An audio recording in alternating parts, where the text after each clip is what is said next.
शुरू होती है एक शांत लेकिन रहस्यमय शहर से। भाग 1, अतीत की परछाइयाँ। डॉक्टर आरव एक मशहूर न्यूरोसाइकोलॉजिस्ट है जो दिमाग के गहरे रहस्यों को समझने के लिए जाना जाता है। एक दिन उसके पास एक नया मरीज आता है, समृद्ध, जिसकी समस्या बेहद अजीब है। वह रोज एक ही सपना देखता है, एक कमरा जिसमें घड़ी उल्टी दिशा में चलती है और दीवार पर लिखा होता है, तू ही कातिल है।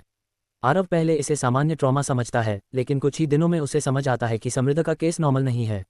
भाग 2, अंतर्मन की लड़ाई। समृद्ध बताता है कि उसे याद ही नहीं आता कि उसके साथ पिछले 6 महीने में क्या हुआ।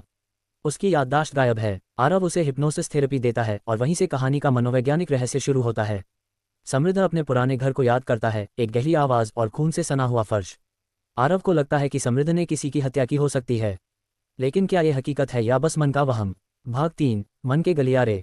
आरव समृद्ध के दिमाग की स्कैनिंग करता है और उसे दिखता है कि उसके दिमाग में एक डुअल पर्सनालिटी डिसऑर्डर डिप है। समृद्ध के अंदर 2 इंसान हैं, एक जिसे वो जानता है और दूसरा जो हर रात जागता है। शायद असली कातिल वही दूसरा रूप है, आरव सोचता है। भाग 4, भ्रम और हकीकत।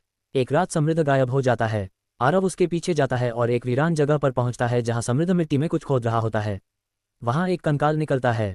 समृद्ध रोने लगता है, मैं नहीं था, वो कोई और था। पुलिस आती है, लेकिन समृद्ध की हालत देखकर उसे मानसिक अस्पताल में भर्ती किया जाता है।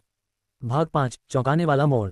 3 महीने बाद आरव अपने रिकॉर्ड सुन रहा होता है, तभी एक आवाज़ आती है, डॉक्टर आरव, अगला नंबर तुम्हारा है।